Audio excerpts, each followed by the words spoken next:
आज metals and non metals start कर रहे हैं, थर्ड चैप्टर 10th क्लास का। अभी तक हमने 9th का पूरा कर लिया था, जितना भी मतलब 9th के पोर्शन में आता है, जो केमिस्ट्री का पोर्शन 9th में आता है वो पूरा हो गया था। उसके बाद 10th में भी हमने क्या क्या कर लिया, केमिकल रिएक्शंस एंड इक्वेशंस पढ़ लिया है ना, और एसिड बेसिस एंड सॉल्ट्स पढ़ लिया। अब हम पढ़ेंगे इसके बाद metals and non metals. Metals and non metals तुमने अभी हाल फिलहाल में ही पढ़ा होगा। फर्स्ट ऑफ ऑल मेटल्स क्या होते हैं, ठीक है। अभी तुम्हें मैंने is matter around us pure पढ़ाया था, है ना। Is matter around us pure में हमने प्योर सब्सटेंस को क्लासिफाई करा था। प्योर सब्सटेंस को क्लासिफाई किस किस उसमें करा था हमने, प्योर सब्सटेंस को क्लासिफाई करा था एलिमेंट्स में और कंपाउंड्स में। तो वहाँ हमने एलिमेंट्स स्टडी करे थे। एलिमेंट्स क्या होते हैं, एलिमेंट्स ऐसे सब्सटेंसेज होते हैं, या हाँ सब्सटेंसेज ही कह लूँ, तो ऐसे सब्सटेंसेज जो एक तरह के पार्टिकल्स से बने होते हैं, एक तरह के बल्कि एटम्स से बने होते हैं। जैसे हाइड्रोजन है, हाइड्रोजन एलिमेंट है, नाइट्रोजन एलिमेंट है ना, ऑक्सीजन एलिमेंट है। वो मतलब जितने भी पीरियोडिक टेबल में वो 118 एलिमेंट्स लिखे हैं वो सब एलिमेंट्स हैं। हाँ, तो उन्हीं एलिमेंट्स को हमने क्लासिफाई करा था 3 जगह पे। एलिमेंट्स को फर्दर क्लासिफाई करा था 3 जगह पे। उसमें क्या था, metals, non metals and metalloids, ठीक है। तो मेटल्स एंड नॉन मेटल्स में सबसे पहले मेटल्स होते क्या हैं ये हम डिस्कस कर चुके हैं। मेटल्स हम बोलते हैं इलेक्ट्रोपॉजिटिव एलिमेंट्स को। तो इलेक्ट्रोपॉजिटिव एलिमेंट्स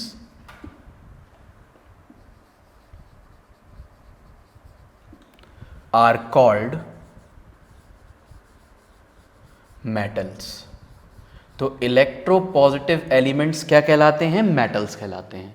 वैसे ही इलेक्ट्रोनेगेटिव एलिमेंट्स क्या कहलाते हैं, वो नॉन मेटल्स कहलाते हैं, है ना। उन्हें हम बाद में डिस्कस करेंगे, अभी मेटल्स की बात कर लेते हैं। तो ये मेटल्स हो गए, मतलब जो पॉजिटिव चार्ज एक्वायर करें उनको हम मेटल्स बोलते हैं। जैसे मैंने एग्जाम्पल लिया था वहाँ पे भी, Na अगर मेटल है तो इसकी अगर हम इलेक्ट्रॉनिक कॉन्फ़िगरेशन देखें तो वो होती है 281। ये इलेक्ट्रॉनिक कॉन्फ़िगरेशन होती है, और इसके पास 11 इलेक्ट्रॉन्स होते हैं और 11 ही प्रोटॉन्स होते हैं।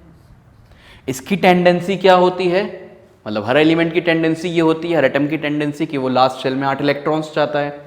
हाँ, तो ये इसकी लास्ट शेल में 8 इलेक्ट्रॉन्स कैसे हो सकते हैं, अगर ये एक इलेक्ट्रॉन को लूज कर दे, ठीक है। तो अब अगर ये एक इलेक्ट्रॉन लूज करेगा तो 10 इलेक्ट्रॉन रह जाएंगे और प्रोटॉन रहेंगे 11 ही, है ना। तो इस पे कैसा चार्ज आ जाएगा, पॉजिटिव चार्ज आ जाएगा। तो सोडियम एक मेटल है और हम देख रहे हैं कि वो पॉजिटिव चार्ज एक्वायर कर रहा है, तो हम कह सकते हैं कि ये मेटल्स जो होते हैं वो इलेक्ट्रोपॉजिटिव एलिमेंट्स होते हैं। अगर थोड़ा और समझना है इनके बारे में, मैंने थोड़े और एग्जांपल्स इस मैटर अराउंड अस प्योर में ले रखे हैं। अब हम आगे आते हैं फिजिकल प्रॉपर्टीज ऑफ मेटल्स पे, या प्रॉपर्टीज ऑफ मेटल्स पे आ जाते हैं।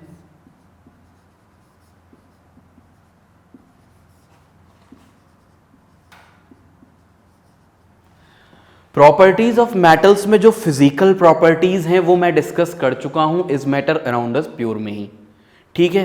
दोबारा बार बार उसको करने की ज़रूरत नहीं है हमें, जब वहाँ इस मैटर अराउंड अस प्योर में हो चुकी है।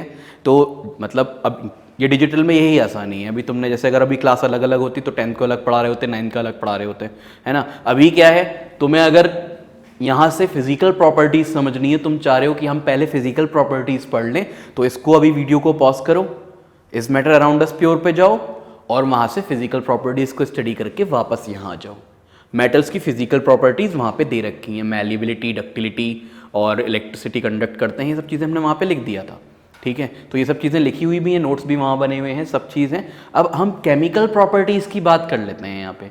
तो मेटल्स की केमिकल प्रॉपर्टीज़, तो केमिकल प्रॉपर्टीज़ की बात करेंगे।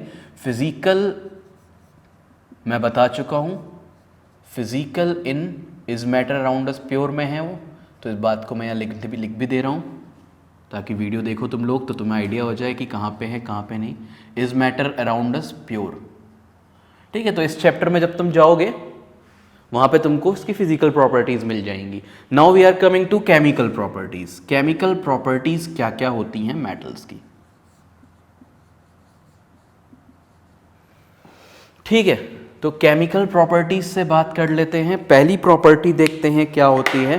पहली प्रॉपर्टी मेटल की होती है, जस्ट अ मिनट,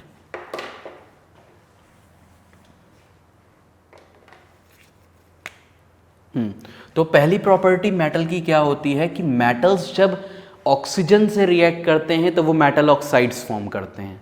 बहुत सिंपल सी बात है कि मेटल ने ऑक्सीजन से रिएक्ट करा और मेटल ऑक्साइड फॉर्म कर लिया। अब यहाँ पे जो मेन चीज़ है समझने की वो ये है कि वो मेटल ऑक्साइड होती कैसी है, मतलब उसका नेचर कैसा है, वो एसिडिक होगी या बेसिक होगी। ठीक है, तो मेटल की जो ऑक्साइड्स होती हैं वो ज़्यादातर बेसिक होती हैं। ये मैंने डिस्कस करा था थोड़ा बहुत एसिड्स बेसिस और सॉल्ट्स में भी कि मेटल की ऑक्साइड्स कैसी होती हैं, बेसिक होती हैं, है ना। और यहाँ पे हम एक और तरह की ऑक्साइड्स मेटल की डिस्कस करेंगे। तो पहले तो हम यही लिख लेते हैं पहली प्रॉपर्टी कि metals react with oxygen, metals react with oxygen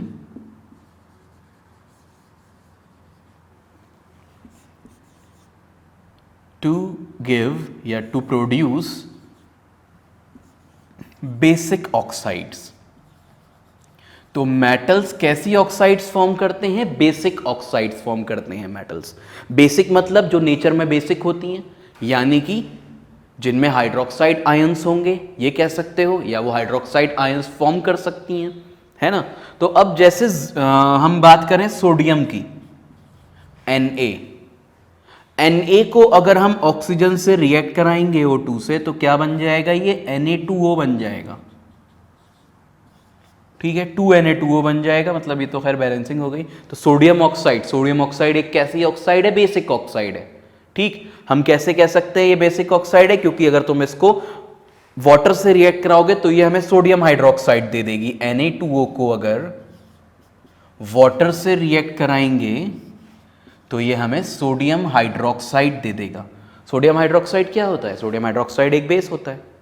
ठीक है, अगर तुमने इस Na2O को H2O के साथ वाटर में ऐड कर दिया सोडियम ऑक्साइड को, तो वो बेस में कन्वर्ट हो जाएगी। यहां से हम कह सकते हैं कि इनका जो नेचर होता है वो बेसिक होता है। मेटल की ऑक्साइड्स का नेचर कैसा होता है, बेसिक होता है। They are basic oxides. Basic oxides का पता कैसे चल सकता है, वो ब्लू लिटमस को ब्लू ही रहने देंगी और रेड लिटमस को ब्लू में चेंज कर देंगी। ठीक है, पीएच पेपर पे उनका कलर कैसा आएगा, पीएच पेपर पे उनका कलर ब्लू, जैसे ब्लू के आसपास ही आएगा, ब्लू ही आएगा। ठीक है, तो बस ये था हमारा, यहाँ 2 लगा लेते हैं, बैलेंस हो जाएगा। ठीक है, आगे आते हैं अब इसके बाद। अच्छा, ये तो हो गया कि ऑक्साइड्स जो हैं मेटल की बेसिक होती हैं। मैं भी बोल रहा था कि एक और तरह की ऑक्साइड्स होती हैं। मेटल की ऑक्साइड सिर्फ बेसिक ही नहीं, उनका नेचर एक और तरह का होता है, दैट इज एम्फोटेरिक। तो एम्फोटेरिक ऑक्साइड्स देख लेते हैं कि some of the oxides of metals are amphoteric.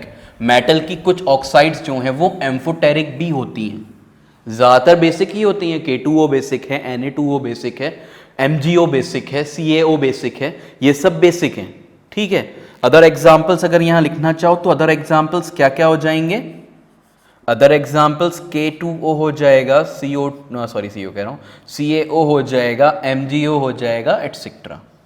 ये सब जो हैं एग्जाम्पल हो जाएंगे बेसिक ऑक्साइड्स के।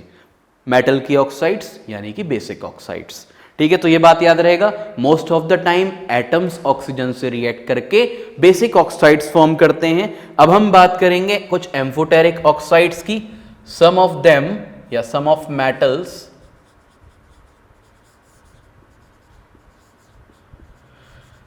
Metals form amphoteric oxides.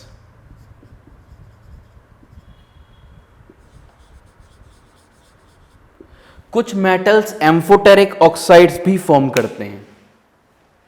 Amphoteric का क्या मतलब है, एम्फोटेरिक का मतलब है ऐसी ऑक्साइड्स जो एसिडिक नेचर भी शो करें और बेसिक नेचर भी शो करें। ऐसी ऑक्साइड्स जो एसिडिक नेचर भी शो करें और बेसिक नेचर भी शो करें, दोनों नेचर हो जिनका। जैसे फॉर एग्जाम्पल, पहले तो एम्फोटेरिक ऑक्साइड्स के बारे में लिख लो थोड़ा सा कि होती क्या है एम्फोटेरिक ऑक्साइड्स। तो the oxides which show acidic as well as basic behavior। तो जो एसिडिक बिहेवियर भी शो करें और बेसिक बिहेवियर भी शो करें उन्हें हम बोलेंगे एम्फोटेरिक ऑक्साइड्स। क्या बोलेंगे, एम्फोटेरिक ऑक्साइड्स बोलेंगे। ठीक है, तो एम्फोटेरिक ऑक्साइड्स बोलते हैं। एम्फोटेरिक ऑक्साइड्स से एग्जाम्पल ले लेते हैं, कुछ एग्जाम्पल्स क्या क्या होंगे? एग्जाम्पल हो सकता है zinc oxide, aluminium oxide etcetera. और भी होती हैं, लेड ऑक्साइड भी है, टिन की ऑक्साइड भी एम्फोटेरिक होती है, ठीक है, PbO हो जाएगी, मतलब कि टिन की भी हो जाएगी। तो ZnO, Al2O3, PbO ये सब क्या हैं? एम्फोटेरिक ऑक्साइड्स हैं। एम्फोटेरिक ऑक्साइड्स का मतलब कि एसिडिक बिहेवियर भी शो करेंगी और बेसिक बिहेवियर भी शो करेंगी। देखते हैं कैसे करती हैं। अगर तुम ZnO को, ZnO is a basic oxide, अगर तुम ZnO को रिएक्ट कराते हो किसी एसिड से, फॉर एग्जाम्पल हमने से रिएक्ट करा दिया HCl से, HCl इज एन एसिड, तो क्या बना देता है? ये देता है हमको zinc chloride which is a salt plus water. क्या मिल रहा है एसिड से रिएक्ट करा के? इसको सॉल्ट प्लस वाटर। और एसिड से रिएक्ट करके कौन सी चीज सॉल्ट प्लस वाटर देती है? एसिड बेसिस सॉल्ट्स में हमने पढ़ा था कि एसिड्स से रिएक्ट करके हमें बेस ही सॉल्ट और वाटर देता है। जब बेस को एसिड से रिएक्ट कराते हैं तो सॉल्ट और वाटर बनता है, ठीक है। तो ये हो गया। अब और अगर हम देखें इसको किसी बेस से रिएक्ट कराएं तो भी ये सॉल्ट और वाटर देगी।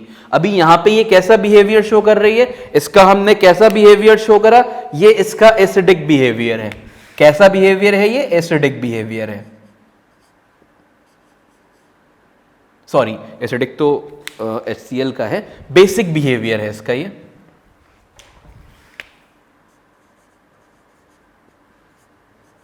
यहां ये बेस की तरह बिहेव कर रही है, इस वाले रिएक्शन में ये बेस की तरह बिहेव कर रही है। अब देखते हैं एसिड की तरह कब बिहेव कर सकती है।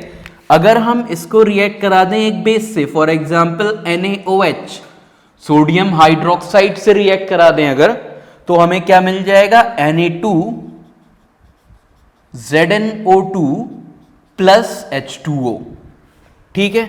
ये कैसा बिहेवियर हो गया इसका? यहां पे हम कह सकते हैं ये हो गया एसिडिक बिहेवियर। तो जो ऑक्साइड्स दोनों बिहेवियर्स शो करती हैं, acidic as well as basic, उनको हम क्या बोलते हैं? उनको हम बोलते हैं एम्फोटेरिक ऑक्साइड्स, ठीक है। सिमिलरली हम Al2O3 का एग्जाम्पल भी ले सकते हैं। Al2O3 भी यही करता है कि वो एसिड से भी रिएक्ट करेगा, बेस से भी रिएक्ट करेगा, बेसिक बिहेवियर भी शो करेगा, एसिडिक बिहेवियर भी शो करेगा, ठीक है। उसका भी एग्जाम्पल ले लेते हैं Al2O3 का। नोट करते रहा करो, साथ साथ पॉज करा करो वीडियो और नोट कर लिया करो।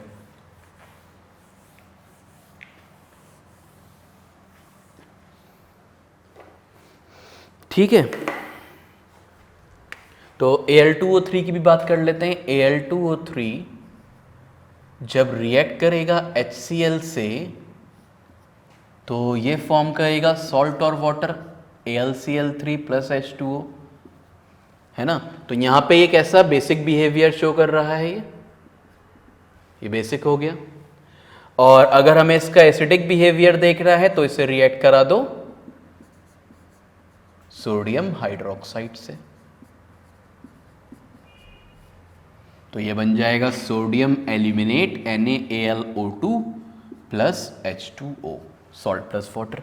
तो यहां पे ये बेसिक बिहेवियर शो कर रहा है एल्यूमिनियम ऑक्साइड, और सेकंड केस में ये एसिडिक बिहेवियर शो कर रहा है, ठीक है। यहां तक बात समझ में आ गई होगी तुम लोग को कि एम्फोटेरिक ऑक्साइड्स क्या होती हैं। एम्फोटेरिक ऑक्साइड्स वो होती हैं जो एसिडिक बिहेवियर भी शो करें और बेसिक बिहेवियर भी शो करें। एनसीईआरटी में Al2O3 और ZnO दे रखी है, तो एग्जाम में क्वेश्चन आ सकता है which of the following is an amphoteric oxide, या which of the following metals will form an amphoteric oxide.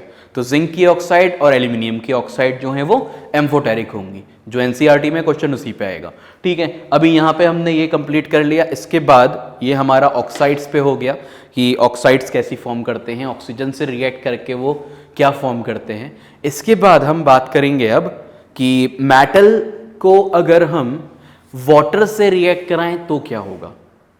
Water से अगर रिएक्ट कराएं मेटल को तो उस केस में क्या होगा कि जब मेटल वाटर से रिएक्ट करेगा तो क्या करेगा, देखते हैं। मेटल को वाटर से रिएक्ट कराते हैं, तो मेटल जब वाटर से रिएक्ट करता है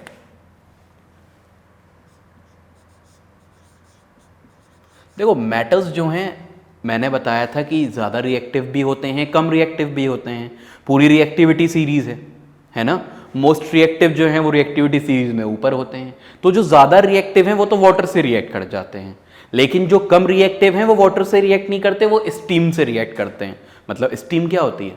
वाटर की वेपराइज्ड फॉर्म स्टीम होती है। वाटर को वेपर कर दें हम, अगर वाटर को वेपर्स में अगर कन्वर्ट कर दें तो वो जो वेपर्स बनते हैं उसको हम स्टीम बोलते हैं, है ना, वाटर वेपर्स को।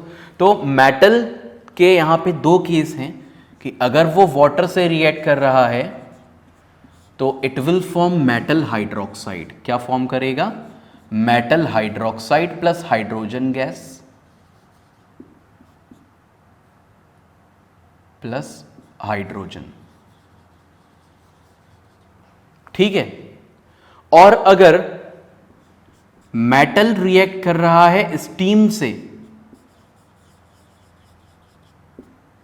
स्टीम भी फॉर्मूला तो H2O ही रहेगा, लेकिन कुछ मेटल्स वाटर से रिएक्ट नहीं करवाएंगे, इसलिए हमें स्टीम वाली रिएक्शन लिखनी पड़ रही है। ठीक है, तो मेटल प्लस स्टीम से क्या मिल जाएगा? मेटल ऑक्साइड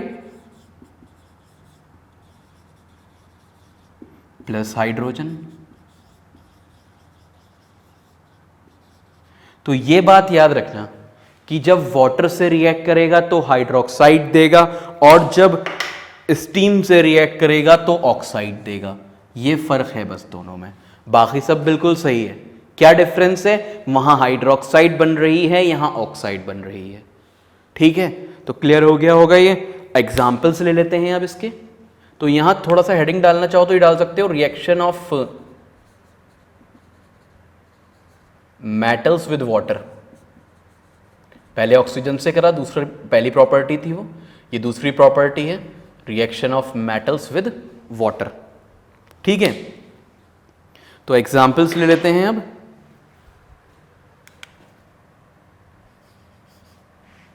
सोडियम ले लो, चलो।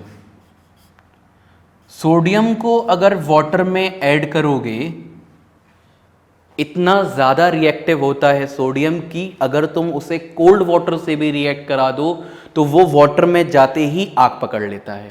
ठीक है, कभी किया है? नहीं किया होगा, कभी आगे करने का मौका मिलेगा तुम लोगों को। ठीक है, तो क्या अगर ठंडे पानी में भी हम सोडियम को डाल दें तो वो फायर कैच कर लेता है। ठीक है, तो Na plus H2O gives NaOH plus H2।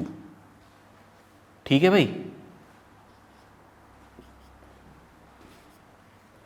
NaOH plus H2 बन जाता है जब सोडियम हम वाटर से रिएक्ट कराते हैं। तो सोडियम कोल्ड वाटर से भी रिएक्ट कर सकता है।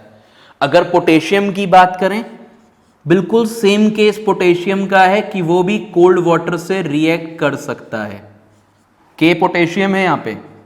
ठीक है, पोटेशियम हाइड्रोक्साइड बनेगा और हाइड्रोजन गैस बनेगी। ठीक है भाई, आ रही है बात समझ में? सोडियम हाइड्रोक्साइड बन गया जब हमने सोडियम को वाटर से रिएक्ट कराया, पोटेशियम हाइड्रोक्साइड बन गया जब पोटेशियम को वाटर से रिएक्ट कराया। तो इतने ज्यादा रिएक्टिव हैं ये कि कोल्ड वाटर से ही रिएक्ट कर जाते हैं। एग्जाम में तुम्हें क्वेश्चन आ सकता है, क्या क्वेश्चन आ सकता है कि कोल्ड वाटर से कौन से दो मेटल्स रिएक्ट कर सकते हैं? ऑप्शंस में सोडियम पोटेशियम दोनों हो सकते हैं। ठीक है, तो sodium potassium both A and B, या फिर खाली सोडियम हो तो सोडियम पे टिक कर देना है, पोटेशियम हो तो पोटेशियम पे टिक कर देना है। क्या आ सकता है क्वेश्चन? मैं जो बोला करूँ उसे सुन के लिख लिया करो, कुछ बातें ऐसी भी होती हैं सुन के लिखने की, क्योंकि सब चीज़ें लिखने का मौका नहीं होता है ना, टाइम बहुत लगता है उसमें। तो क्या बोल रहा हूँ मैं कि अगर क्वेश्चन आता है which of the following metals can react even with cold water, इनमें से कौन से ऐसे मेटल्स हैं जो कोल्ड वाटर से भी रिएक्ट कर सकते हैं? ऑप्शंस क्या क्या हो सकते हैं? Sodium, A sodium, B potassium, C magnesium, D both A and B. तो D both A and B, है ना? समझ में आ गई बात? आगे बढ़ते हैं। इसके बाद मैग्नीशियम को देखते हैं। मैग्नीशियम बहुत ज्यादा रिएक्टिव नहीं है, वो कोल्ड वाटर से रिएक्ट नहीं करेगा,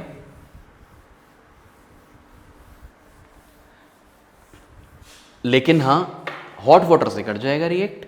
ठीक है, अगर हम मैग्नीशियम को देखें तो मैग्नीशियम कोल्ड वाटर से तो नहीं करता, लेकिन हॉट वाटर से रिएक्ट कर जाता है।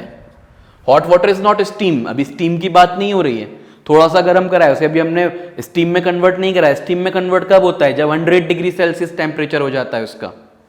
वाटर का बॉइलिंग पॉइंट 100 है ना, जब 100 होगा तभी तो स्टीम में कन्वर्ट होना है, वो भी उस पॉइंट पे स्टीम में कन्वर्ट होना शुरू होता है। बॉइलिंग पॉइंट तुम लोगों ने पढ़ रखा है, क्या होता है? The temperature at which a liquid starts boiling, है ना। तो ये हॉट वाटर से हम रिएक्ट करा रहे हैं इसको, सेम स्टोरी की मैग्नीशियम हाइड्रोक्साइड बन जाएगा और साथ में मिल जाएगी तुमको हाइड्रोजन गैस। ठीक है, कोई डाउट इसमें? यहां तक समझ में आ गया होगा। अब और देख लेते हैं, इसके बाद फिर आते हैं हम एल्यूमिनियम पे आ जाते हैं। ठीक है, एल्यूमिनियम की बात कर लेते हैं। एल्यूमिनियम को हमें स्टीम से रिएक्ट कराना पड़ता है। ये ना हॉट वाटर से रिएक्ट करता है ना ही कोल्ड वाटर से रिएक्ट करता है। स्टीम का फॉर्मूला तो वही रहेगा, पानी को तुम बर्फ बना दो, पानी को तुम भाप बना दो, फॉर्मूला तो H2O रहेगा, उसका फॉर्मूला चेंज नहीं हो सकता। इसलिए यहां पे हमने H2O ही लिखा है। स्टीम का फॉर्मूला भी H2O होगा। ये कोल्ड वाटर था, ये भी कोल्ड वाटर था, it is hot water. Now aluminium with steam क्या फॉर्म करेगा? ये Al2O3 plus hydrogen gas, balance करते रहना साथ साथ। ठीक है, तो एल्यूमिनियम ऑक्साइड बन जाएगा और हाइड्रोजन गैस रिलीज हो जाएगी। कोई डाउट इसमें? यहां तक समझ में आ गया होगा। ठीक है, चलो फिर आगे आते हैं। इसके बाद एल्यूमिनियम हो गया। अगर आयरन की बात करें यहीं पे, आयरन का भी दे रखा है, अगर आयरन की बात करें यहीं पे तो आयरन एल्यूमिनियम से भी कम रिएक्टिव है। ये दोनों बहुत ज्यादा रिएक्टिव। देन मैग्नीशियम ले लिया था हमने, बीच बीच में से उठा रहे हैं हम, सारे एलिमेंट्स नहीं ले रहे हैं। एल्यूमिनियम पे आए थे, एल्यूमिनियम हॉट वाटर से रिएक्ट नहीं कर रहा था, उसे स्टीम से कराना पड़ रहा था। अब जो आयरन है, आयरन स्टीम से भी रिएक्ट नहीं करेगा। फिर क्या करना पड़ेगा? फिर ये करना पड़ेगा कि आयरन को भी गर्म करना पड़ेगा। आयरन को इतना गर्म करना पड़ेगा कि वो रेड हॉट हो जाए।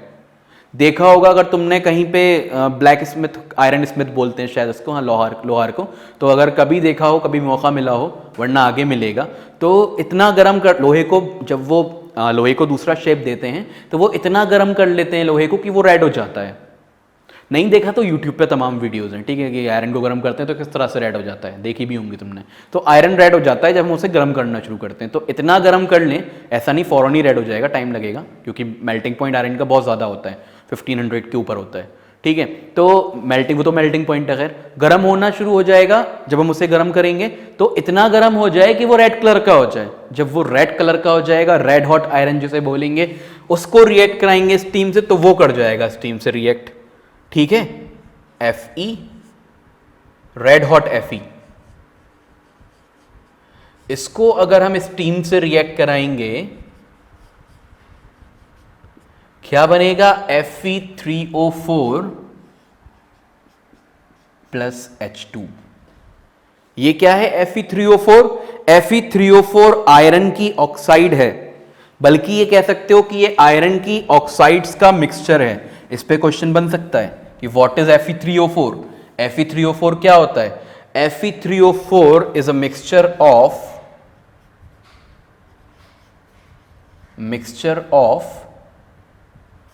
FeO plus Fe2O3। FeO और Fe2O3 को मिला के बनती है ये FeO ferrous oxide, Fe2O3 ferric oxide. ठीक है, FeO प्लस Fe2O3, इसको हम आयरन फर्स्ट सेकेंड ऑक्साइड भी बोलते हैं। क्या बोलते हैं? Iron first second oxide, sorry second third होगा क्योंकि वैलेंसी 2 और 3 है। तो आयरन सेकेंड थर्ड ऑक्साइड भी बोला जाता है। Fe3O4 को फेरोफेरिक ऑक्साइड भी बोल देते हैं कुछ लोग। तो FeO और Fe2O3 का जो मिक्सचर है वो होता है Fe3O4। तो इसको हम Fe3O4 बोलेंगे, जो आयरन स्टीम से रिएक्ट करेगा तो इन दोनों ऑक्साइड्स का मिक्सचर वो फॉर्म करेगा। यहां तक बात क्लियर हो गई होगी, आयरन तक समझ में आ गया होगा, है ना। ठीक है, फिर आगे बढ़ते हैं, नेक्स्ट पॉइंट पे आते हैं। नेक्स्ट केमिकल प्रॉपर्टी अभी तक क्या पढ़ा हमने? Reaction with oxygen gas and then reaction with water. ठीक है, ऑक्सीजन गैस से रिएक्शन पढ़ लिया और वाटर से रिएक्शन पढ़ लिया। अब हम बात करेंगे reaction with acids, metal plus acid. ये हम उधर भी पढ़ चुके हैं, एसिड्स बेसिस एंड सॉल्ट्स में। वहां पर ही पढ़ा था कि एसिड जब मेटल से रिएक्ट करता है तो क्या होता है। तीनों चैप्टर से लगातार बताता आ रहा हूं, फर्स्ट में ही बताया था, मतलब ये केमिकल रिएक्शंस इक्वेशंस में ही बताया था, and then acid bases salts में बताया था। और अब फिर है कि मेटल जब एसिड से रिएक्ट करेगा तो it will liberate hydrogen gas, तो वो हाइड्रोजन गैस लिबरेट करेगा, है ना। तो आगे बढ़ते हैं फिर। कमिंग टू थर्ड प्रॉपर्टी,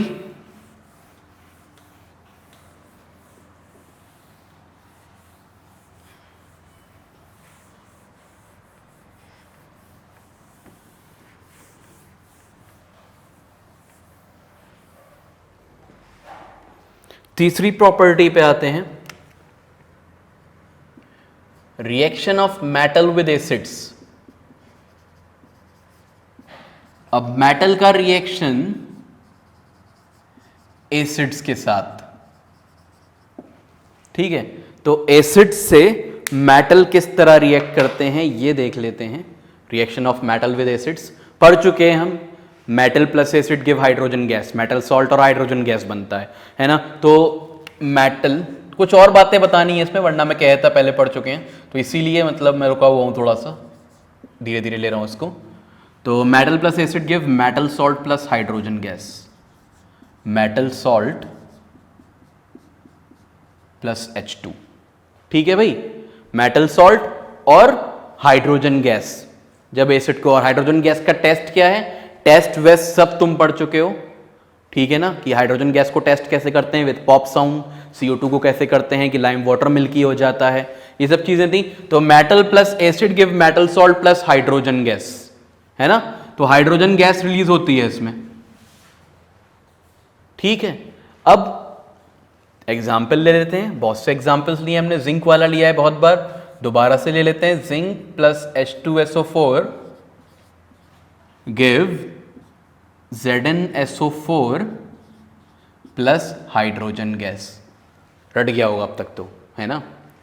चलो ये हो गया। अब बात ये करते हैं कि सब जितने भी मेटल्स हैं सब एसिड से रिएक्ट करके हाइड्रोजन गैस देंगे except the metals in lower activity series. Activity series में जो नीचे होते हैं वो कौन से होते हैं, वो they are gold and silver, even copper भी है, कॉपर भी हाइड्रोजन को नहीं कर पाता, ठीक है। तो एक्सेप्ट कॉपर डाइल्यूट एसिड से, यहां डाइल्यूट एसिड की बात हो रही है, ठीक है। तो कॉपर डाइल्यूट एसिड के साथ रिएक्ट करके हाइड्रोजन गैस रिलीज नहीं कर पाता है, ठीक है। तो हम यहां लिखेंगे except Cu, Au gold, Ag silver, etcetera, mercury भी होता है मतलब इसमें। तो ये कुछ ऐसे मेटल्स हैं जो रिएक्ट नहीं करते डाइल्यूट एसिड से, ठीक है। अब एक और चीज है यहां पे, अभी बात हो रही थी कि मेटल एसिड से रिएक्ट करके मेटल सॉल्ट हाइड्रोजन गैस दे रहे हैं। अब सारे एसिड्स भी मेटल से रिएक्ट नहीं कर सकते। हम यहां क्या लिखेंगे, also all acids react with metal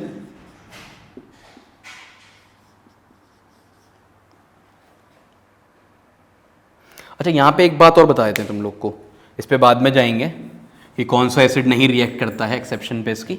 यहां पे एक बात ये बतानी कि जो गोल्ड और सिल्वर हैं, यहां से क्वेश्चन बहुत बनता है, गोल्ड सिल्वर से नहीं, अब जो मैं कंपाउंड बताने जा रहा हूं वहां से बनता है। तो गोल्ड और सिल्वर जो हैं ये किसी एसिड में डिसॉल्व नहीं होते, they only dissolve in a mixture of acids. कौन सा मिक्सचर, उसको हम बोलते हैं aqua regia. They only dissolve in aqua regia.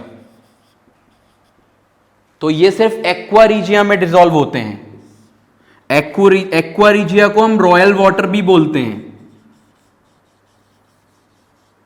देखा होगा तुमने, कुछ लोग आते हैं कहते हैं सोने को नया करके दे देंगे, क्या करते हैं एक सॉल्यूशन में डिसॉल्व करते हैं और बाहर निकालते हैं, चमकने लगता है वो एकदम, है ना। तो वो यही होता है एक्वा रिजिया, जिसको रॉयल वाटर भी बोला जाता है, ठीक है।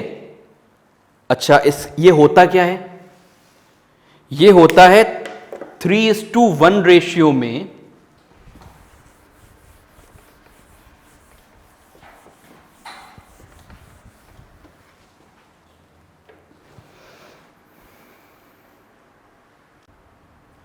तो एक्वा रिजिया क्या होता है, एक्वा रिजिया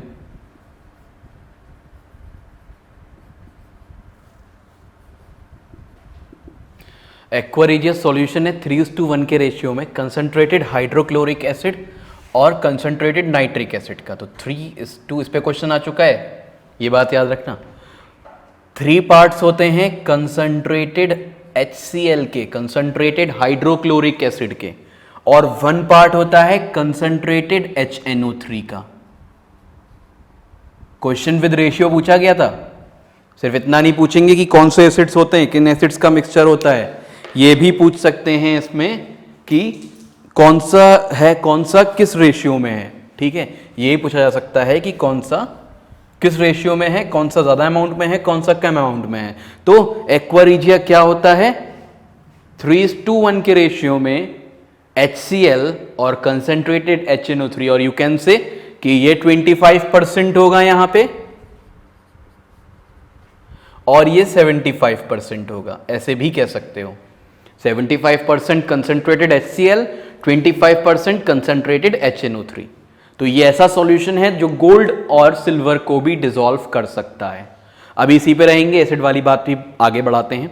देखो यहां तक क्लियर हो गया, एक्सेप्शन मेटल्स में देख ली। अब एक एक्सेप्शन एसिड में भी है कि कुछ एक ऐसा एसिड भी है जो मेटल से रिएक्ट करके हाइड्रोजन गैस नहीं देता।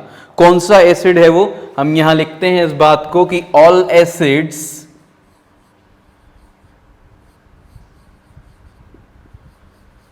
react with metals to give H2 gas except one, एक के अलावा। ठीक है, except one वो क्या है, that is nitric acid. Nitric acid जो भी ऊपर लिखा था वही है ये, उससे कोई ताल्लुक नहीं है वैसे इसका, बस बता रहा हूं कि नाइट्रिक एसिड क्या होता है, HNO3 होता है। और ये नाइट्रिक एसिड मेटल से रिएक्ट करके हाइड्रोजन गैस नहीं देता। क्यों नहीं देता ये मेटल से रिएक्ट करके hydrogen gas, because it is a strong oxidising agent. ये एक स्ट्रॉन्ग ऑक्सीडाइजिंग एजेंट है, और ये क्या करता है कि जैसे ही हाइड्रोजन गैस बनती है ये इसको वाटर में कन्वर्ट कर देता है और खुद नाइट्रोजन की ऑक्साइड्स में रिड्यूस हो जाता है। ठीक है, किसकी ऑक्साइड्स में, नाइट्रोजन की ऑक्साइड्स में खुद ये रिड्यूस हो जाता है। तो इस बात को हम लिख लेते हैं कि ऐसा क्यों है, रीजन क्या है इस बात का। तो रीजन ये है कि HNO3 is a strong oxidizing agent because, इसी में नीचे लिखना, because it is a strong oxidizing agent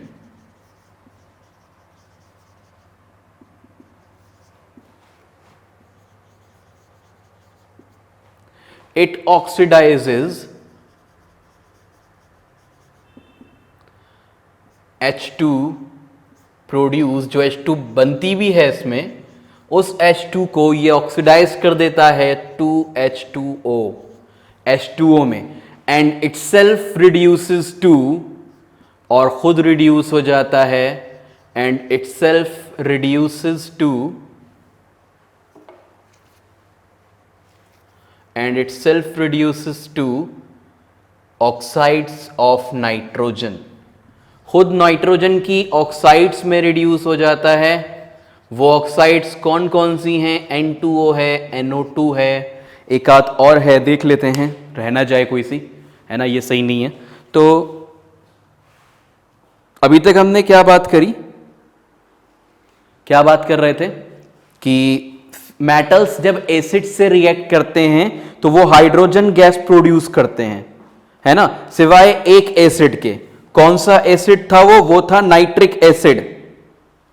ठीक, और नाइट्रिक एसिड ऐसा क्यों कर रहा है, NO और है इसके अंदर।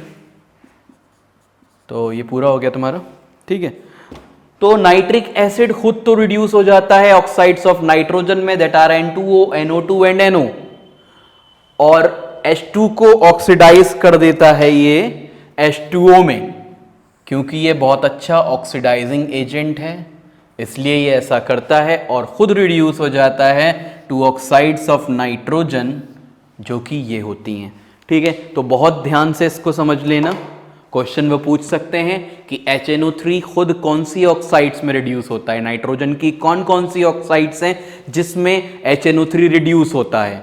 ठीक, क्वेश्चन क्या बन सकता है यहां पे कि nitric acid reduces to which of the following oxides of nitrogen, और ऑप्शंस में तुमको ये तीनों और चौथा ऑप्शन ऑल ऑफ दीज मिल सकता है। क्वेश्चन समझ में आ गया ना? क्या क्वेश्चन बनेगा? Which of the following oxides of nitrogen will nitric acid be reduce to, इनमें कुछ दे देंगे तुमको ऑप्शंस में, फॉर एग्जाम्पल N2O दे दिया, NO2 दे दिया, और C ऑप्शन दे दिया NO, और D ऑप्शन दिया ऑल ऑफ दीज, कि इनमें से कौन सी ऑक्साइड्स में HNO3 रिड्यूस हो जाता है जब वो हाइड्रोजन को ऑक्सीडाइज करता है। तो ऑल ऑफ दीज इसका आंसर हो जाएगा। आ गई बात समझ में?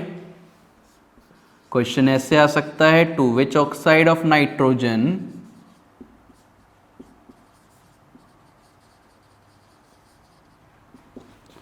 Nitric acid reduces to.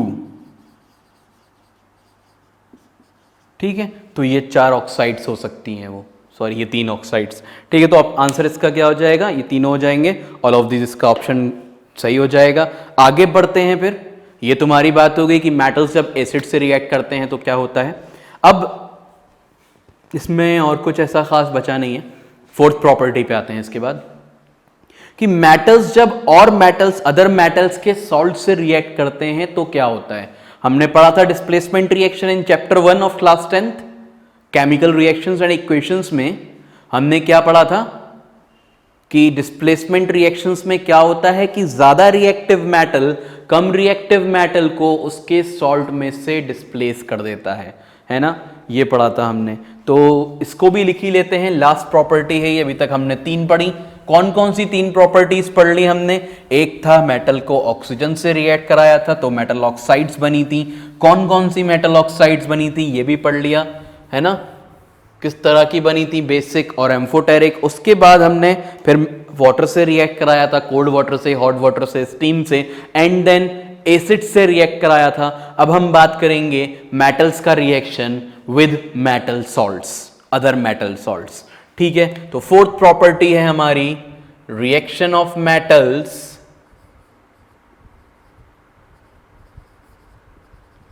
With other metal salts.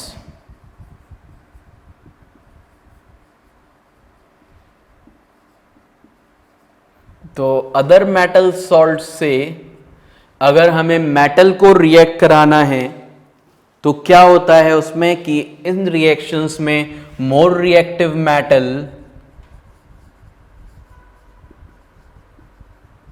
Displaces less reactive metal. More reactive metal less reactive metal को डिस्प्लेस कर देता है। ठीक है, फॉर एग्जाम्पल देख लेते हैं। इसके बाद एग्जाम्पल क्या होगा? बहुत सिंपल सा एग्जाम्पल, जिंक ग्रेन्यूल को तुमने कॉपर सल्फेट में डाला तो कॉपर सल्फेट का ब्लू कलर चेंज हो गया and it turns into zinc sulphate, और प्लस कॉपर उसमें से डिस्प्लेस हो गया। तो क्या होता है इसमें कि हाईली रिएक्टिव मेटल या more reactive metal less reactive metal को डिस्प्लेस कर देता है। ठीक है, more reactive metal less reactive metal को उसके सॉल्ट में से डिस्प्लेस कर देता है। यहां तक बात समझ में आ गई होगी। अब सिंपल था, इसमें और कुछ है नहीं, मेटल की केमिकल प्रॉपर्टीज खत्म हो गई हैं। अब हम बात करेंगे इसके बाद नॉन मेटल्स की।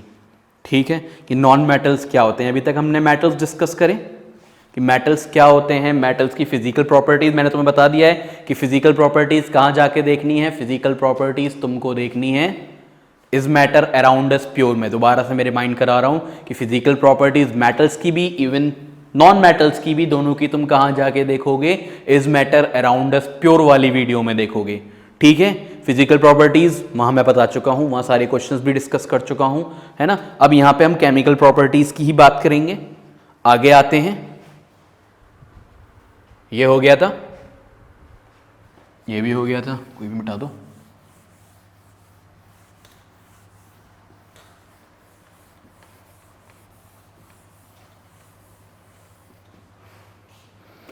हाँ भाई, तो इसके बाद नॉन मेटल्स क्या होते हैं? Non metals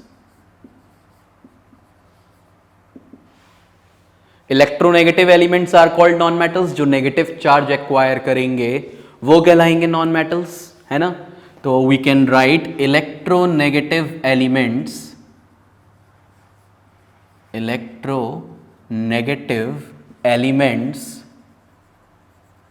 are called non metals. ठीक है, तो इलेक्ट्रोनेगेटिव एलिमेंट्स जो होते हैं वो नॉन मेटल्स कहलाते हैं, मतलब जो नेगेटिव चार्ज एक्वायर करते हैं वो कहलाते हैं हमारे नॉन मेटल्स। ठीक है, जैसे फॉर एग्जांपल ऑक्सीजन। ऑक्सीजन का एटॉमिक नंबर कितना होता है? 8 होता है ऑक्सीजन का एटॉमिक नंबर। इसकी इलेक्ट्रॉनिक कॉन्फ़िगरेशन है 2,6। क्या चाहता है यार एलिमेंट? मेटल्स में ही बताया था, क्या चाहता है कि लास्ट शेल में 2 इलेक्ट्रॉन आ जाएं, तो ये 2 इलेक्ट्रॉन गेन करेगा। अभी इसके पास 10 इलेक्ट्रॉन्स हैं एंड 10 ही प्रोटॉन्स हैं। अगर ये 2 इलेक्ट्रॉन गेन करता है तो इसकी इलेक्ट्रॉनिक कॉन्फ़िगरेशन 2,8 हो जाएगी, स्टेबल हो जाएगा ये। But electron 12, proton 10, 2 negative charge ज्यादा हो गया क्योंकि इलेक्ट्रॉन्स बढ़ गए। It will acquire a charge of 2-, O2- बन जाएगा। ऐसे ही F- बन सकता है, फ्लोरीन का आयन, नाइट्रोजन का नाइट्राइड आयन बनाया था हमने, क्लोरीन का क्लोराइड आयन बनाया था। These all we have discussed in Is Matter Around Us Pure. तो go through the Is Matter Around Us Pure chapter and you will find physical properties and definition of metals and non-metals there. और detail में अगर चाहिए तुमको तो वहां जाके तुम उसे चेक कर सकते हो, बार बार एक ही बात बताने से फायदा नहीं है ना। ठीक है, जो बच्चे इसको रेगुलर के लिए पढ़ रहे होंगे वो भी इस मैटर अराउंड अस प्योर में जाके इनकी डेफिनेशन और इनकी फिजिकल प्रॉपर्टीज, यहाँ वीडियो को पॉज करके पहले वो फिजिकल प्रॉपर्टीज लिखेंगे, देन केमिकल प्रॉपर्टीज पे आएंगे, क्योंकि यहाँ मैं डायरेक्टली केमिकल प्रॉपर्टीज पे पहुंच रहा हूं। ठीक है, तो मैं केमिकल प्रॉपर्टीज पे आता हूं, इसके बाद नॉन मेटल्स की केमिकल प्रॉपर्टीज पे। समझ में तो आ गया होगा नॉन मेटल्स क्या होते हैं। जैसे मेटल्स इलेक्ट्रो पॉजिटिव होते थे वैसे ही नॉन मेटल्स इलेक्ट्रो नेगेटिव होते हैं। ठीक है, यहां तक बात समझ में आ गई होगी। Chemical properties of non metals, chemical properties of non metals. Non metals की केमिकल प्रॉपर्टीज, फिजिकल के बारे में मैंने बता दिया। चाहो तो यहां में तुम अगर, क्योंकि जो लोग नोट्स बना चुके होंगे वो फिजिकल प्रॉपर्टीज देखेंगे अगर, तो उन्हें इस तरह से मिल जाएगा। इन कहां पे है? Is matter around us pure में। Is matter around us pure में जाइए and you will find physical properties of non metals, और वो बहुत जरूरी हैं, क्वेश्चन उस पर आता है। ठीक है, तो हाँ, तो केमिकल प्रॉपर्टीज में पहली बात है कि नॉन मेटल्स, जैसे हमने मेटल्स की ऑक्सीजन से रिएक्ट कराया था मेटल्स को, मेटल ऑक्साइड्स चेक करी थी कैसी होती हैं। नॉन मेटल ऑक्साइड्स मैंने तुमको बताया है एसिड बेसिस सॉल्ट्स में कि जो नॉन मेटल ऑक्साइड्स होती हैं वो एसिडिक होती हैं। मेटल ऑक्साइड्स बेसिक होती हैं और नॉन मेटल ऑक्साइड्स कैसी होती हैं? एसिडिक होती हैं। ठीक है, तो they react with oxygen to form acidic oxides. They react, non metals की बात हो रही है, they react with oxygen to form non metallic oxides. तो वो नॉन मेटेलिक ऑक्साइड्स फॉर्म करती हैं कौन? Non metals. Non metallic oxide ही करेंगे, जाहिर सी बात है। अब यहां जो मेन पॉइंट ये है, दीज ऑक्साइड्स आर एसिडिक। ये ऑक्साइड्स कैसी होती हैं? These oxides are acidic. ये ऑक्साइड्स एसिडिक होती हैं, नेचर में कैसी? Acidic. For example, carbon reacts with oxygen to form CO2, sulphur react with oxygen to form SO2। ये CO2 और SO2 कैसी ऑक्साइड्स हैं? ये दोनों ही एसिडिक ऑक्साइड्स हैं। ठीक है, कैसी ऑक्साइड्स हैं ये? दोनों ही एसिडिक ऑक्साइड्स हैं ये।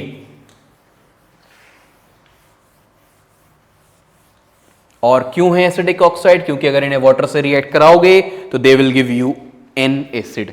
जैसे मैं CO2 की बात करूं, अगर मैं CO2 को लूं और CO2 को वाटर से रिएक्ट करा दूं, we get an acid known as carbonic acid. क्या मिल जाता है हमें? H2CO3, कार्बोनिक एसिड, जो रस्टिंग में भी चलता है।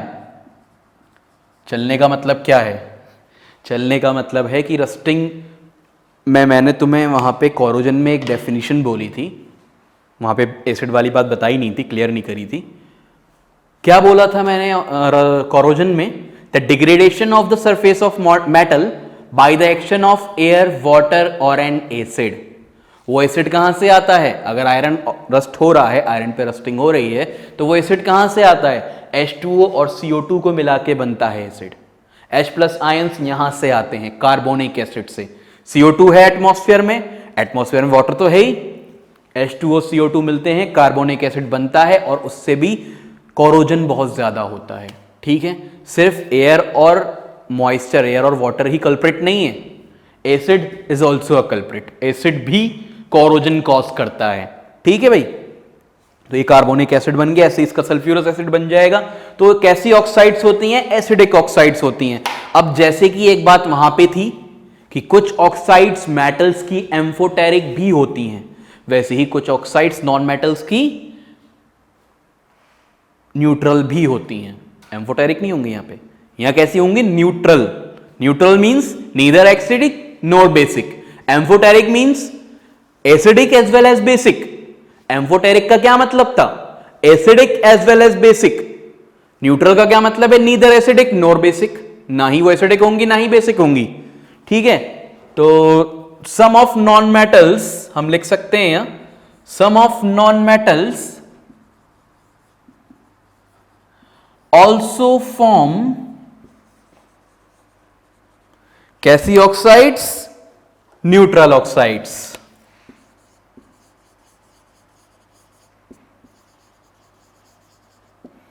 ठीक है, एग्जाम्पल, बिल्कुल एग्जाम्पल ले लेते हैं। इसके बाद एग्जाम्पल हो जाएगा H2O। H2O न्यूट्रल है और ऑक्साइड किसकी? हाइड्रोजन की। हाइड्रोजन नॉन मेटल है ना? हाइड्रोजन नॉन मेटल है, नॉन मेटल की ऑक्साइड है वाटर, वाटर न्यूट्रल भी होता है, हमको मालूम है, प्रूफ करने की जरूरत ही नहीं है। हाँ, एक और चीज है यहां पे, carbon monoxide. Carbon monoxide is neither acidic nor basic, it is also neutral. तो कार्बन मोनोऑक्साइड भी न्यूट्रल है, वाटर भी न्यूट्रल है। आ रही है बात समझ में? Water is neutral as well as carbon monoxide is neutral. ये दोनों एग्जाम्पल हो गए न्यूट्रल ऑक्साइड्स के। तो नॉन मेटल्स, ज्यादातर non metals acidic oxide form करते हैं, लेकिन कुछ ऑक्साइड्स न्यूट्रल भी होती हैं। ठीक है, ये बात समझ में आ गई होगी। इसके बाद आगे बढ़ते हैं फिर।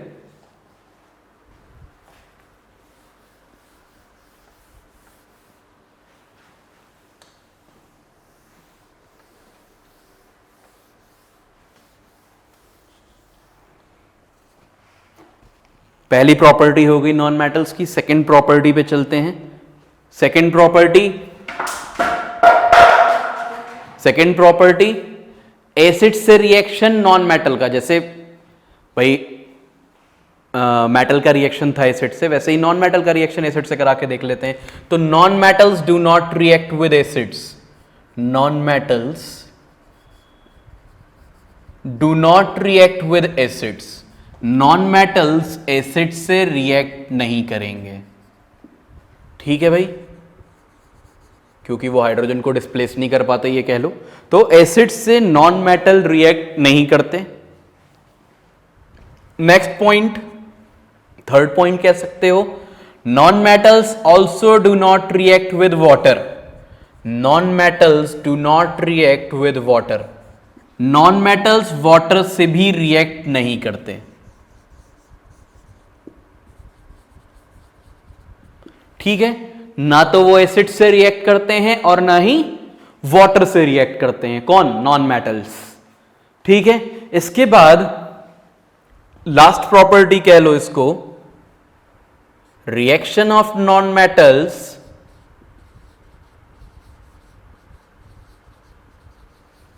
With salts of other non-metals.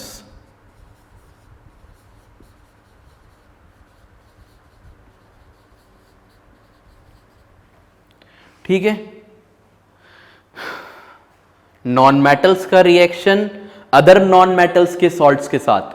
Metals के केस में इसमें क्या था, मेटल्स भी रिएक्ट कर रहे थे अदर मेटल सॉल्ट्स से, तो क्या कर रहे थे, वो डिस्प्लेस कर रहे थे। किसे डिस्प्लेस कर रहे थे, लेस रिएक्टिव मेटल को। वैसे ही नॉन मेटल भी लेस रिएक्टिव नॉन मेटल को डिस्प्लेस कर देगा। ठीक है, तो इसमें भी हम ये लिखेंगे कि मोर रिएक्टिव नॉन मेटल, ये हमने non metallic displacement first chapter में भी पढ़ चुके हैं, है ना, हम लोग पढ़ चुके हैं, नहीं पढ़ चुके। तो more reactive non metal displaces less reactive non metals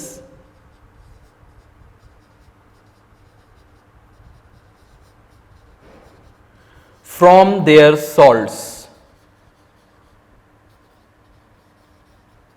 तो ज्यादा रिएक्टिव नॉन मेटल्स जो होते हैं वो कम रिएक्टिव नॉन मेटल्स को उनके सॉल्ट्स में से डिस्प्लेस कर देते हैं। ठीक है, यहां तक बात समझ में आ गई होगी। आगे बढ़ते हैं। इसके बाद ये हमारी फोर्थ प्रॉपर्टी थी, इसका एग्जाम्पल ले लेते हैं। क्या एग्जाम्पल होगा,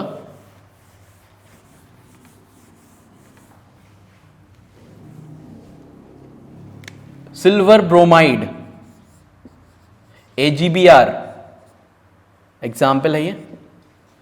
अगर तुम इसे क्लोरीन गैस से रिएक्ट कराओगे, क्लोरीन जो है वो सिल्वर से ब्रोमीन से ज्यादा रिएक्टिव होता है, तो ये क्या करेगा, ब्रोमीन को डिस्प्लेस कर देगा, AgCl बनाएगा और यहां ब्रोमीन गैस अलग हो जाएगी। ठीक है, और ये हो गया बैलेंस। तो ये किसका एग्जाम्पल हो गया, reaction of non metals with non metallic salts with other salts of non metals. ठीक है, तो ये प्रॉपर्टीज हो गई नॉन मेटल्स की। अब बात करते हैं कि जब मेटल्स और नॉन मेटल्स रिएक्ट करते हैं तब क्या होता है। Reaction of metals with non metals देख लेते हैं इसके बाद, कि मेटल्स नॉन मेटल्स से रिएक्ट करेंगे तब क्या होगा।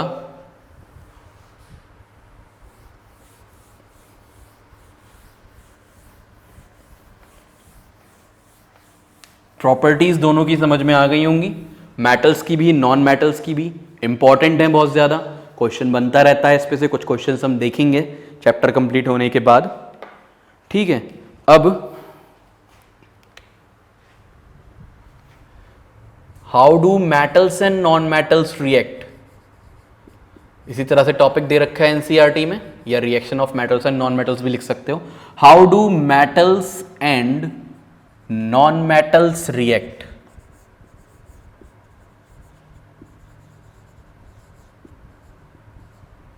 तो मेटल्स और नॉन मेटल्स कैसे रिएक्ट करते हैं, मेटल और नॉन मेटल रिएक्ट करते हैं through transfer of electrons. Metal electron lose करता है, नॉन मेटल इलेक्ट्रॉन गेन करता है। यह हम डेफिनेशन में देख चुके हैं दोनों की। मेटल के में हमने देखा था कि मेटल इलेक्ट्रॉन लूज कर रहा है और नॉन मेटल इलेक्ट्रॉन गेन कर रहा है ना। तो एक चीज लूज कर रही है, दूसरी गेन कर रही है, तो वी कैन से कि ट्रांसफर हो रहा है इलेक्ट्रॉन्स का। मेटल से इलेक्ट्रॉन जा रहा है नॉन मेटल के ऊपर। हाँ, जैसे कि हम बात करें NaCl के फॉर्मेशन की, formation of NaCl, formation of sodium chloride. बल्कि पहले हम लिख लेते हैं इस बात को कि इसमें होता क्या है जब दोनों रिएक्ट करते हैं। ट्रांसफर ऑफ इलेक्ट्रॉन्स होता है, they react through transfer of electrons. इस बात को पहले लिख लो, दे रिएक्ट थ्रू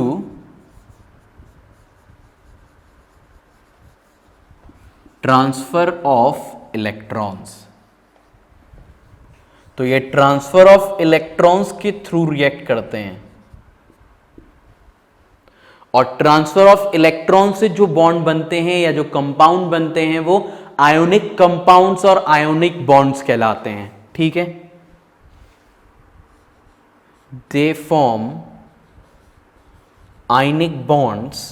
कैसे बॉन्ड्स बनाते हैं ये, आयनिक बॉन्ड्स बनाते हैं। आयनिक बॉन्ड्स उन्हीं को बोलते हैं जो ट्रांसफर ऑफ इलेक्ट्रॉन से बनते हैं। दे फॉर्म आयोनिक बॉन्ड्स और आयोनिक कंपाउंड्स, और कंपाउंड्स भी आयोनिक वही कहलाते हैं जो ट्रांसफर ऑफ इलेक्ट्रॉन से बने। ठीक है, तो हमने ये पढ़ा यहां कि दे react through transfer of electrons और दे फॉर्म आयोनिक बॉन्ड और आयोनिक कंपाउंड्स। ठीक है, आगे देखते हैं इसके बारे में थोड़ा सा और, कि आयोनिक कंपाउंड्स की अगर कहीं डेफिनेशन मतलब पूछ ली जाए या तुम बताना चाहो किसी को कि आयोनिक कंपाउंड्स क्या होते हैं, तो you can write compounds formed by transfer of electrons. जो कंपाउंड्स ट्रांसफर ऑफ इलेक्ट्रॉन्स से फॉर्म होते हैं उनको हम बोलते हैं आयनिक कंपाउंड्स। ठीक है, example NaCl।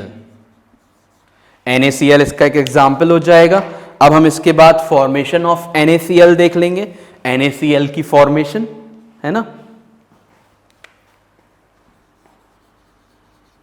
Formation of NaCl कि सोडियम क्लोराइड किस तरह फॉर्म हो सकता है। ठीक, पहले सोडियम को देखना है। बहुत बार देख चुके हैं हम कि सोडियम एक इलेक्ट्रॉन लूज करता है। क्यों लूज करता है एक इलेक्ट्रॉन सोडियम? क्योंकि लास्ट शेल में उसकी एक इलेक्ट्रॉन है, वो लूज करके 2,8 फॉर्म कर लेता है। एक इलेक्ट्रॉन लूज करके वो बना रहा है Na+। क्या फॉर्म हो रहा है? Na+। यही इलेक्ट्रॉन Cl- इससे ले रहा है, गेन कर रहा है, और वो फॉर्म कर रहा है Cl या Cl2 कह सकते हो। ठीक है, ये Cl- क्या कर रहा है? इससे इलेक्ट्रॉन लेके Cl2 में कन्वर्ट हो रहा है। तो ये क्या बन जाएगा? इस तरीके से क्या बन जाता है, एक मिनट, सॉरी ये गलती हो गई थोड़ी सी, कि ये जो Cl है, ये Cl इलेक्ट्रॉन गेन करके फॉर्म कर रहा है Cl-। क्लोरीन एक इलेक्ट्रॉन गेन करता है ना, क्लोरीन की लास्ट शेल में है 7 इलेक्ट्रॉन्स। देख लेते हैं चलो इस बात को भी, अगर तुम लोग भूल गए हो तो। Na को अगर हम देखें तो Na का एटॉमिक नंबर है 11, है ना। इसकी इलेक्ट्रॉनिक कॉन्फ़िगरेशन होती है 281, और इसके पास होते हैं 11 इलेक्ट्रॉन्स और 11 प्रोटॉन्स। और मैंने बताया था हर एलिमेंट चाहता है कि उसकी लास्ट शेल में 8 इलेक्ट्रॉन्स हो, तो ये एक इलेक्ट्रॉन लूज कर देता है। अब जब ये एक इलेक्ट्रॉन लूज करता है तो ये Na+ बन जाता है। क्यों बन जाता है? क्योंकि इलेक्ट्रॉन 10 रह गए, प्रोटॉन्स वही 11 हैं, मतलब पॉजिटिव चार्ज अभी भी ज्यादा है इसके ऊपर। क्या होता है वैसे?